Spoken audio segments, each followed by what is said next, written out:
लोकसभेमध्ये इथला धर्म म्हणून इतर पक्षाच्या 5-5 वेळा आलेल्या खासदारांनी तिकडे कापल्यात, 3-3 वेळा आलेल्या खासदार तिकडे कापल्यात. तुम्ही एक वेळा निवडून आल्याची तुमची तिकडे कुठे जातील तो हिशोब नाही. आणि सुद्धा घड्याळ्याच्या चिन्हावर 2024च्या निवडणुकीमध्ये आमदार म्हणून आपल्याला पाहिजे. आणि आपल्याकडे ब्रँड आहे, ब्रँड सुद्धा आपला ब्रँड आहे, स्वच्छ प्रतिमेचा उमेदवार आहे, कोण बोट ठेवू शकणार नाही. तर आपल्याला आपला हक्काचा आमदार आणखी साखरे देशमुख साहेब रंजना, आपल्याला हक्काचा आमदार आपल्याला करायचा असेल तर आता गप्पा बसायचं नाही. 11 महिने आपण गप्पा बसतो ना, उरले 4 महिने बरोबर, 4 महिने.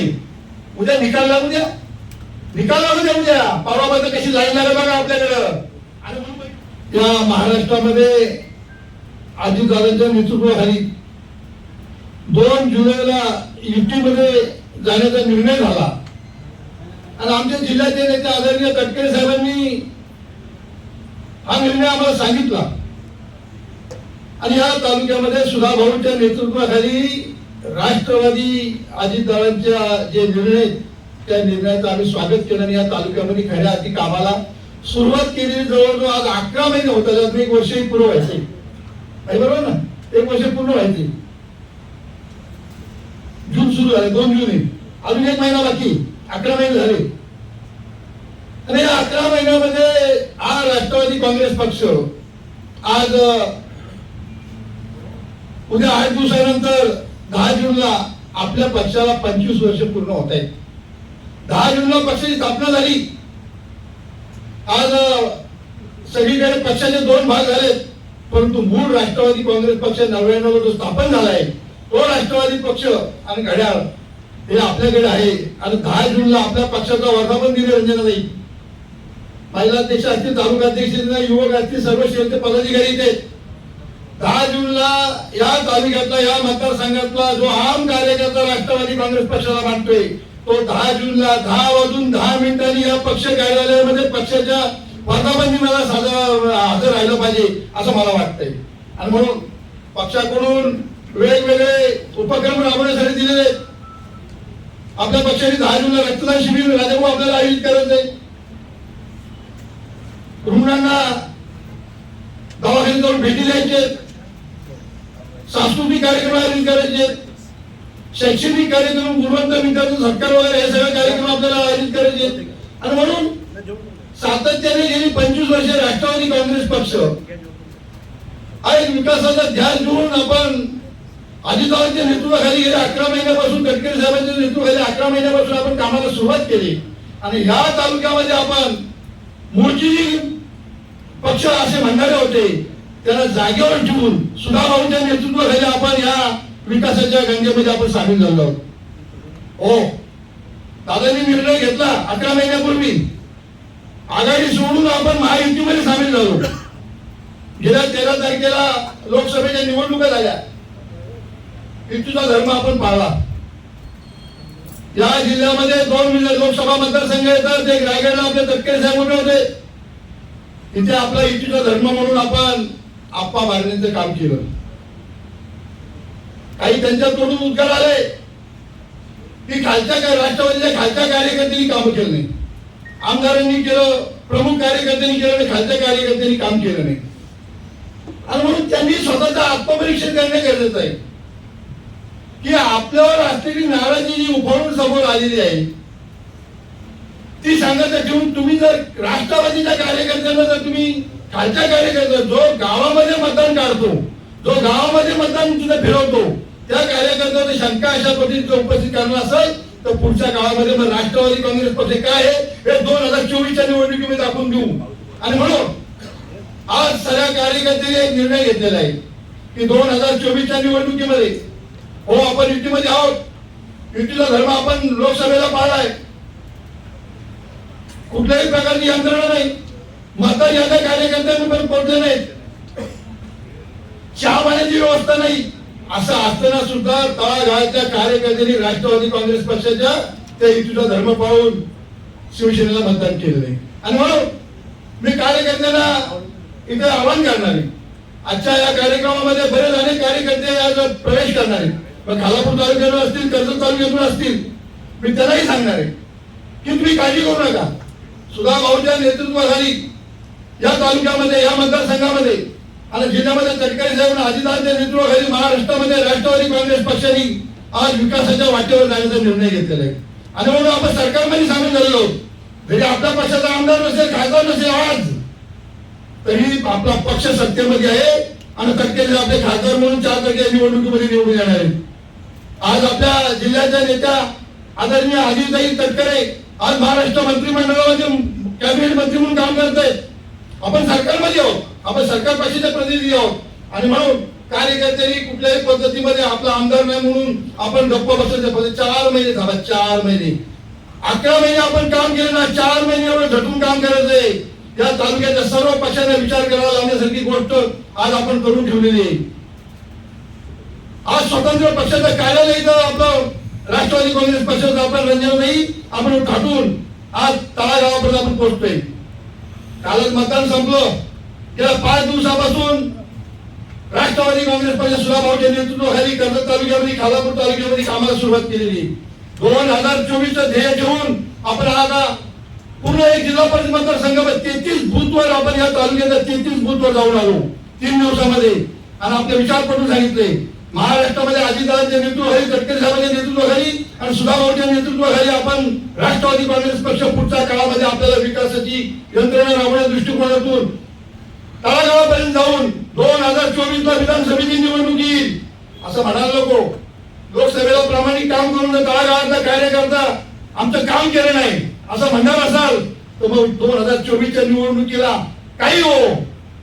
आज लोकसभेमध्ये इथला धर्म म्हणून इतर पक्षाच्या 5-5 वेळा आलेल्या खासदारांनी तिकडे कापल्यात, 3-3 वेळा आलेल्या खासदार तिकडे कापल्यात.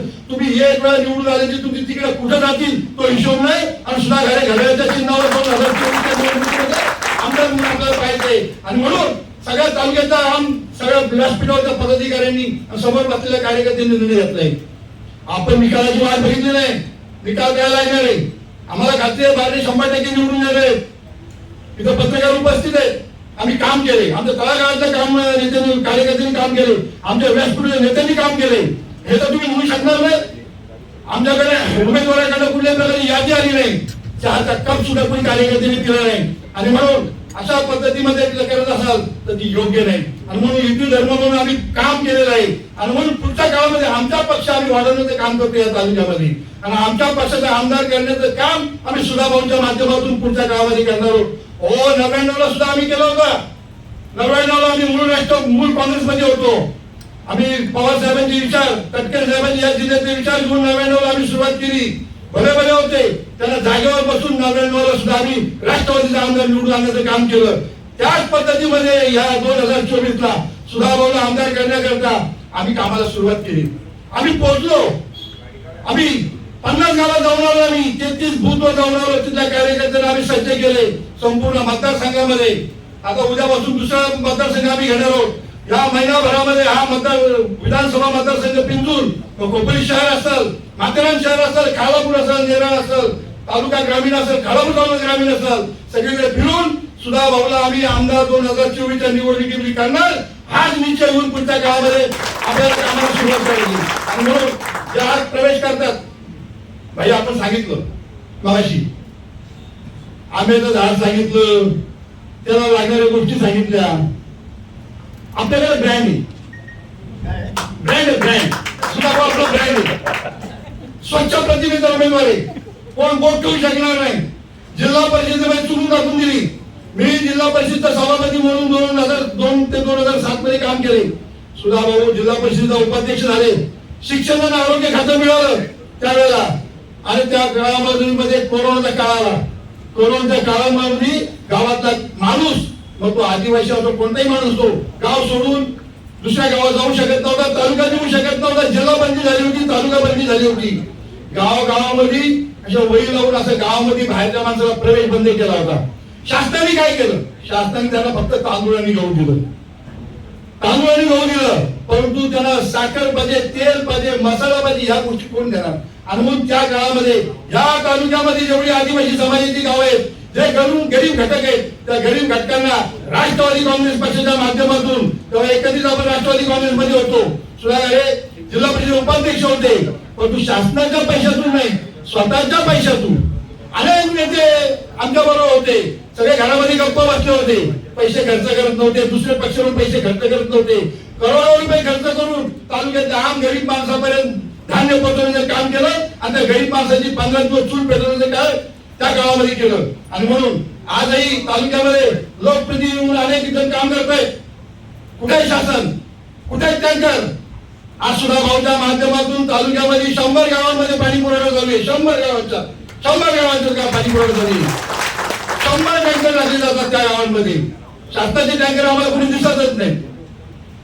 दुसरेही टँकर दिसतात, इतर पक्षांचे पण दिसतात ना, असं नाही. परंतु आम्ही दावा करतोय 80 ते 100 गावांमध्ये सुद्धा भाऊच्या माध्यमातून, राष्ट्रवादी काँग्रेस पक्षाच्या माध्यमातून टँकरनी पाणी पुरवठा केला जाते. आणि म्हणून पुढच्या काळामध्ये हे टँकरचं बंद करायचे असते बरोबर आपल्याला धुळे साहेब. तर आपल्याला आपला हक्काचा आमदार आणखी साखरे देशमुख साहेब, रंजना, आपल्याला हक्काचा आमदार आपल्याला करायचा असेल तर आता गप्पा बसायचं नाही. 11 महिने आपण गप्पा बसतो ना, उरलेच मध्ये 4 महिने बरोबर, 4 महिने. उद्या निकाल लागू द्या, निकाल लागू द्या उद्या. परवामध्ये कशी लाईन लागेल बघा आपल्याकडं. आणि म्हणून म्हणलो ना, आपला उमेदवार ब्रँड आहे, ब्रँड बाहेर काढला आपण. आता बघा, माहीत तुम्ही अनेक पक्षामध्ये होतात, अनेक पक्षामध्ये तुम्ही आमदार केलेत. आम्ही ज्यांच्या नेतृत्वाखाली 99 कामाला सुरुवात केली त्यांना सातत्याने आमदार करायचं काम या स्टेजवरच्या माणसांनी धुळे साहेब आपण केलंय. आणि म्हणून आपण निर्णय घेतलाय सुद्धा भाऊला 2024 निवडणुकीत आमदार करावे. कोण पत्रकार काय देते, काय ते त्यांचं TRP वाढवण्यासाठी काम करतं भाई, त्यांचं काम आहे. समोर बसले, आपण त्यांना दोष द्यायचा नाही, त्यांचं ते काम करतात. रात्री 1:30 वाजता मोबाईलवर आलं, उद्या सकाळी बघा याच्यावरती, सकाळी बघा याच्यावर फोनवर आलं, बघितलं. आपण प्रतिक्रिया द्यायची नाही.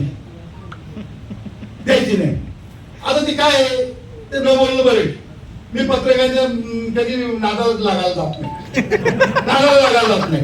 आणि माझ्याकडे पण येत मला वाटतं तुमची मुलाखत घ्यायची, माझी मुलाखत नको, तुम्हाला काय माहिती सांगा, आधी आपल्या झंझट नको. मला काय आमदार व्हायचं नाही, काय आम्हाला आमदार व्हायचं नाही. आम्ही आमदार करणारी माणसं आहोत हे लक्षात ठेवा. आमदार करणारी माणसं हे लक्षात ठेवा. 2024च्या निवडणुकीमध्ये सुद्धा भाऊला जर तुम्हाला आम्हाला सगळ्यांना आमदार करायचं बघायचं असेल तर सरपंच खांडेचे बसलेत, माझे सरपंच विलास, आपण या सगळे द्या. आता गप्पा बसायचं नाही. 4 महिने काम करायचं, फक्त 4 महिने. मग 5 वर्ष आपल्याला विकासाची फक्त कामं करायची, विकासाची. आज आपण विकासाची कामं आजही करू शकतो आणि चालू आहेत. आणि म्हणून तटकरे साहेबांच्या माध्यमातून मग कुठलं शासनाकडचं काम असेल तेही आणण्याचं, DPDCचं काम असेल, राज्य शासनाकडनं काम असेल, सुद्धा भाऊच्या माध्यमातून ती आणण्याचे काम आपलं चालू आहे. म्हणजे आमदार नाही, खासदार नाही, म्हणून आपण विकासापासून आपण थांबलेले नाहीत. आज कार्यकर्त्यांनी कुठलं काम सांगितलं या गावामध्ये, तालुक्यामध्ये पुढे पाहिजे, आज आम्ही नावाने सांगू शकतो. या तालुक्यामध्ये ज्या गावामध्ये टँकर पुढे पाहिजे असेल ते सुधाभाऊला सांगितलं तर राष्ट्रवादी काँग्रेस पक्षाच्या माध्यमातून त्या गावामध्ये टँकर पोहोचल. हो, आम्ही गेलो होतो परवा मांडवण्याला, पाथरवाडामध्ये मांडवणे गावात गेलो. तिथल्या आमच्या आदिवासी बहिणी आल्या, त्यांना विचारलं तुमच्या समस्या काय. आमची बोरिंग खराब झाली, ती बोरिंग दुरुस्त होईल का सांगता येत नाही, आम्हाला टँकर पाठवा. दुसऱ्या दिवशी आपला टँकर मांडवण्याला पोहोचला, दुसऱ्या दिवशी टँकर मांडवण्याला पोहोचला. आणि म्हणून या तालुक्यामध्ये उपस्थित सर्व पत्रकारांना सांगणार आहे, आज सुद्धा भाऊच्या माध्यमातून फक्त ज्या गावाची मागणी त्या गावामध्ये टँकर पाठवण्याचं काम त्वरित केलं जाते आणि त्या पुढच्या काळात केलं जाईल. पण टँकर किती वर्षी द्यायचं? तरुणांना रोजगार नाही, तरुणांना नाही. आज पण त्यांच्या मागे आम्ही फिरलो. हा तालुका शेती आहे, कुठलाही रोजगार नाही. केव्हा MIDC या तालुक्यामध्ये येणार? आम्हाला सुद्धा आपल्याला तुम्ही आमदार झाल्याच्या नंतर आपल्याला शेतीवर पूरक असे व्यवसाय इथे निर्माण करावे लागतील. आणि म्हणून 6 महिन्यापूर्वी आपण रॉयल गार्डनला आपण युवकांचं शिबिर ठेवलं होतं, रोजगार शिबिर ठेवलं होतं, रोजगार मेळावा ठेवला होता. आणि म्हणून पुढच्या काळामध्ये आपल्याला विधानसभेच्या निवडणुकीच्या आतमध्ये परत एकदा रोजगार मेळावा ठेवावा लागेल. एकदा रोजगार मेळावा ठेवला, हजारो युवक या मतदारसंघामध्ये आले होते. आणि पुढच्या काळात तेव्हा त्यांना काही जणांना नोकरी लागली, परंतु त्यावेळेला आपल्याला तेवढी कल्पना नव्हती, तुम्हालाही खात्री नव्हती की एवढे युवक येतील. आणि म्हणून या निवडणुकीला सामोरं जाण्याच्या आधी आपल्याला तालुक्यात या मतदारसंघामध्ये आपल्याला युवकांच्या बाबतीमध्ये सुद्धा आपल्याला धोरण स्वीकारावं लागेल. आणि म्हणून असा रोजगार मेळावा परत एक घेऊन आपल्याला या निवडणुकीच्या दृष्टीने आपण सामोरं जाल. मी आज जे प्रवेश करतात त्यांना सगळ्यांना त्यांचं अभिनंदन करतो आणि माझे विचार थांबवतो. जय हिंद, जय महाराष्ट्र.